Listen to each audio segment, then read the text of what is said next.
Hello, everybody. I'm Jasmine. And I'm Bree. And this is Two Best Friends, One Podcast. Jewel Taylor's summer smash hit, They Cloned Tyrone, shows us how the three most stereotypical figures in the black community, a pimp, a hoe, and a drug dealer, discover secrets about their town. Their lives have been turned upside down when they find out that the main character, Fontaine, is a clone. Soon enough, they discover Fontaine is not the only one. They realize that the government is doing experiments right underneath their city. So overall, how did you feel about the movie, Bree? Like, what would you rate it on a scale of 1 to 10? I would give this movie a 9.5 out of 10. You know, I'm taking that little percent off because I feel like the movie was kind of too slow at some points, you know, to get the point across, but then, picked up. It's not really my best liking, but I'll let it slide. But I do really enjoy the commentary on how black culture is studied and tried to be emulated by non-black folks. So I enjoy that aspect of the movie. What do you think? Well, I would give it a 9. I do agree that it was way too slow at certain points, but I really like the creativity and the spin on an interesting topic.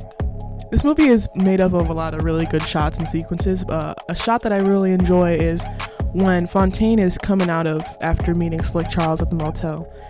We see, that the car pulls up behind him and he comes to this silent realization that, it's his opposition in the car behind him and he's going to have to make this decision, to blast him, honestly, and get out the car. But I love how in that scene there was no dialogue, just pure emotion from the actor showing how he has come to realize what he has to do. What I find interesting about that scene is the fact that the first clone's body got shot 6 times and somehow he still managed to back up and hit the people who shot him. One of my favorite aspects of the whole movie is the whole concept of the perms. Their commercial slogan is literally straighter is greater, talking about hair, implying that Eurocentric straight hair is better than African American curly hair. And then, as we know from the movie, everything is mind controlling, from the food to the music to commercials. So I think it's obvious that they were being mind controlled through the commercials. Yeah, it just shows how easy the government was able to infiltrate, mindless things that some of us don't even think twice about. Let me go get some chicken, or let me go to the club and dance to some music, or let me go get my hair straightened. But they've twisted the situation to work these experiments out. And I think that's greatly highlighted in the scene where they're visiting the salon and a lady is talking about her issues with her job. She's a teacher and she's talking about how money is going out of her gas fund to help with her class, and that they're also talking about cutting her pay when she already is not being paid nearly enough. But as the perm is being applied to her scalp, she goes, maybe I'm just tripping. Like, she completely forgets about the issues that could make her life better and decides that they don't matter anymore. This movie is filled with, many dark themes, but they still love to shed some comedy bits and pieces in. And something that I really enjoyed was that Yo-Yo, the hoe, she always kind of compared their situation to Nancy Drew, saying she comes across some weird kinky shit that doesn't make no sense, but in the end it always turned out to be some regular vanilla missionary position shit on the other side. But in their case, they just found out that the government is doing mind control and experimenting on helpless humans, so not as regular vanilla missionary position shit as she thought. Another interesting reference to events that happen outside of the movie are when Slick Charles finds the grape drink, which is something that is used to help mind control the people. This is a reference to the Jonestown Massacre, and where this grape drink is being served is a church, which is another reference to the Jonestown Massacre, seeing as Jonestown all started out within a church. And Jonestown is also about mind controlling and manipulation within a cult instead of within the entire government compared to the movie. But I found this to be very interesting. Yeah, to build off that, the preacher's speech kind of stuck with me because the preacher talked about how he wants obedience and said things like how bad your life is, eviction, Even losing family members to gun violence doesn't matter in the end, and to trust his vision.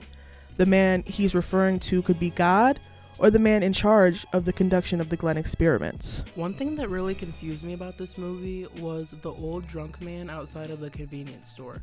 We know he's a clone because we saw his clone when they were under the city finding everything, but what confused me was that he would drop subtle hints to the group that would lead them in the direction of finding the bad guys. And if he's a clone, that means they're programming him. But why would they program a clone to give out hints to the people that are trying to destroy them? Was that a plot hole, or maybe there's something I'm just missing? I don't know what the old man's purpose was, but it's definitely clear he's been through some stuff. Jasmine, you know I love it when black people come together, right? So while Yo-Yo was being held captive, Fontaine and Slick Charles team up with unlikely friends to create this master plan. These motherfuckers stormed the Capitol January 6th. Which was actually my birthday, guys. Did you know that whole fiasco happened on my 16th birthday? Yep. While all this storming was happening, Fontaine ends up meeting with the man in charge. We learn that the man is himself, the original Fontaine. We learned that the original Fontaine is so messed up by seeing the death of his brother that he wants to breed all traits and characteristics of black people from out of their system. He says that assimilation is better than annihilation, basically just saying, if you can't beat them, join them. I think the flaws in our community is not going to be solved by stripping people of their cultural differences. It's just going to be a lot of people in whiteface running around doing the same shit. I couldn't agree more. I feel like the point of America was for us to be a melting pot of different cultures. And what's the point of taking that away by genetically doing experiments to make everybody the same? I feel like it's interesting how when the cloned Fontaine, the Fontaine that we know as the main character, says Olympia Black, the code that makes the bodyguard for the original Fontaine, shoot the original Fontaine. The original Fontaine is standing in front of a few bodies that go from the palest shade of white to the darkest shade of brown. He is standing in front of the white body, which symbolizes to me that it's trying to say that no matter how much you change yourself, we all die the same, we all bleed the same, we are all the same at the end of the day. I agree 100%. At the end of the day, no matter what you do to change yourself, you just are who you are. And that's a wrap from Two Best Friends, One Podcast. Everyone make sure to go watch They Cloned Tyrone on Netflix.